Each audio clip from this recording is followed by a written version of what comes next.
Hello everyone. In this video, I am going to talk about the determination of pKa value of weak acid by half neutralization method or by Henderson-Hasselbalch equation. To understand the principle of this experiment, we need to know some basic concepts. What is acidity and basicity? Acidity and basicity are described in terms of equilibria. Acidity is the measure of how easily a compound gives up a proton, and basicity is a measure of how well a compound shares its electron with a proton. What is the basic difference between strong acid and a weak acid? A strong acid is one that gives up its proton easily. This means that its conjugate base must be weak because it has little affinity for a proton. A weak acid gives up its proton with difficulty, indicating that its conjugate base is strong because it has high affinity for a proton.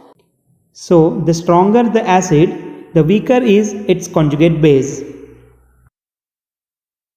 Now, let's move ahead to the dissociation constant Ka or pKa.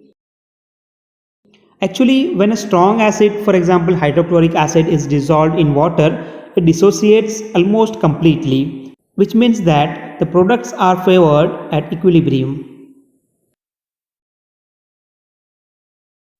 When a much weaker acid, for example acetic acid, is dissolved in a water, it dissociates only to a small extent. So the reactants are favored at equilibrium. Whether a reversible reaction favors reactants or product at equilibrium, it is indicated by the equilibrium constant of the reaction K.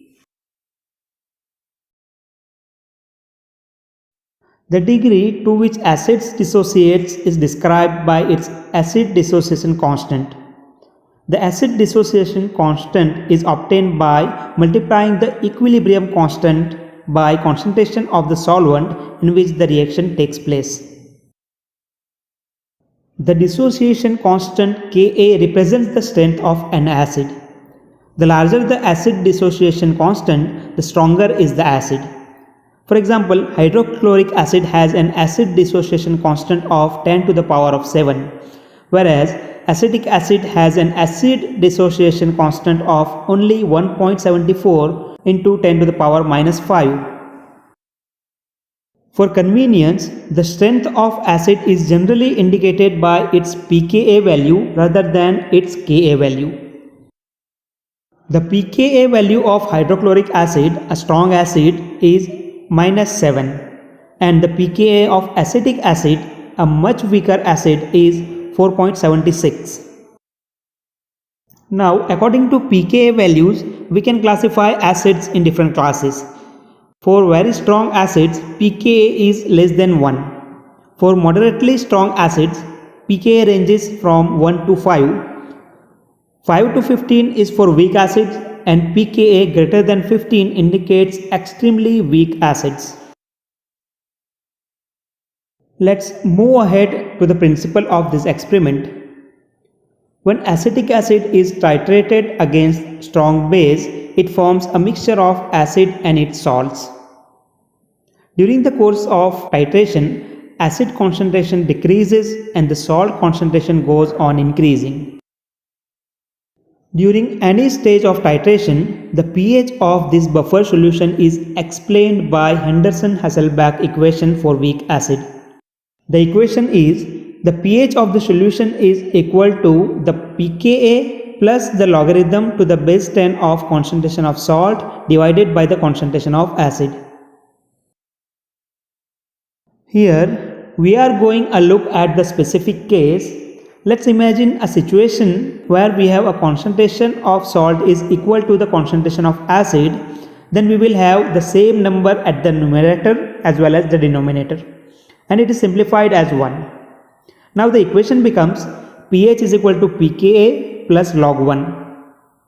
We know that log to the base 10 1 has the value of 0, so it becomes pH equal to the pKa for this specific situation.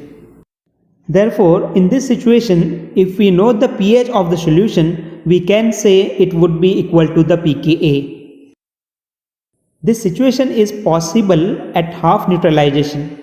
At this point of titration, half of acid gets converted to its salt and the concentration of acid and salt becomes equal. To find out this, we need to have a titration curve. The curve of pH versus volume of base added tells us about neutralization or equivalence point and then half neutralization. Now it's time to get a titration curve with the help of a pH meter. First, we need to calibrate our pH meter. Let's start the calibration process. Here we have a standard buffer solutions of pH 4 and pH 7. We have a combined glass electrode.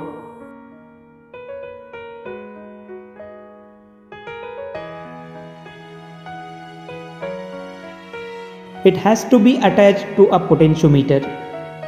Temperature is already set at 25 degrees Celsius. Now electrode has to be washed with distilled water. Then we need to put an electrode in a pH 4 buffer solution. The pH reading must be 4. If it is not, then we have to adjust to 4 by rotating the calibration knob. In this instrument, the calibration knob is given as a screw named ASYM, ASYM, or it may be CAL, CAL knob. It depends on the design of the pH meter. Okay, it is done. We got pH 4. Now we have to clean the electrode properly by washing with distilled water and then wiping it with tissue paper.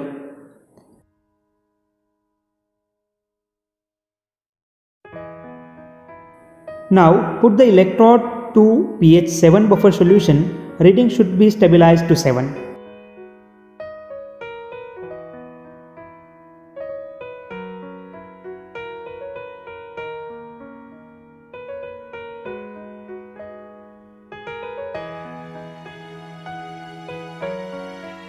Here we got 7. It is okay. Our instrument is now calibrated. We can go for the experiment. We will require 0.1 molar sodium hydroxide solution, 0.1 molar acetic acid solution, magnetic stirrer and apparatus like burette, beaker, etc. Magnetic stirrer should be used to ensure proper mixing of the solution and to stabilize the reading easily. Here I have taken 25 ml of acetic acid in the beaker and a pH reading has to be observed. Remember, your liquid level must be above the reference junction on the electrode. Here I will add 5 ml more acetic acid to raise the level above the reference junction. Now we have 30 ml acetic acid in the beaker. You can use a smaller size beaker instead. pH reading is increasing. We have to wait for stable reading. Meanwhile, I will fill sodium hydroxide solution in a burette.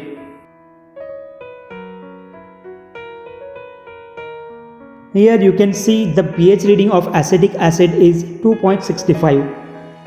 Now I am adding 2 ml of sodium hydroxide solution and observing its pH. We have to note the pH reading with an increment of 2 ml sodium hydroxide every time. We have to keep adding on.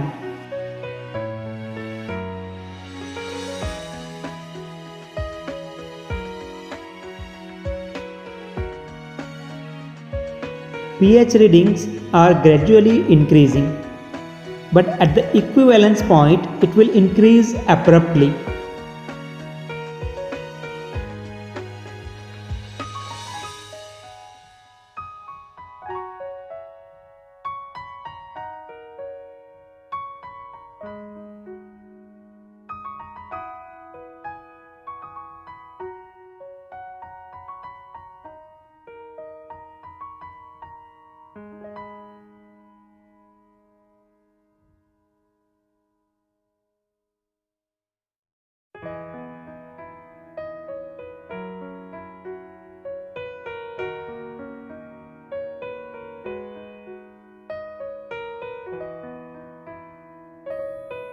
Here at 32 ml the reading is 5.75 and at 34 ml pH increased to around 8.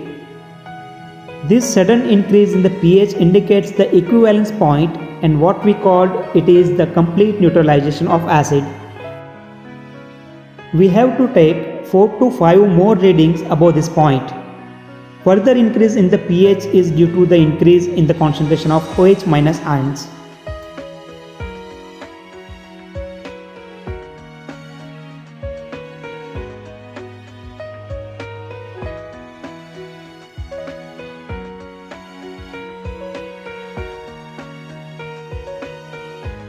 I have taken all the readings in this observation table. The values of delta pH and delta pH over delta V has to be calculated.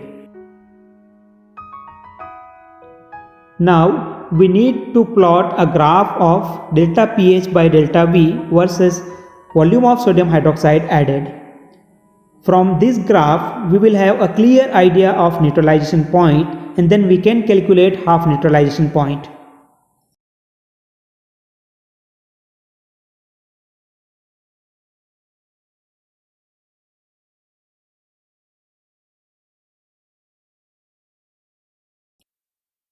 Once we got the half neutralization value of sodium hydroxide added, we have to plot another graph of pH versus volume of sodium hydroxide added.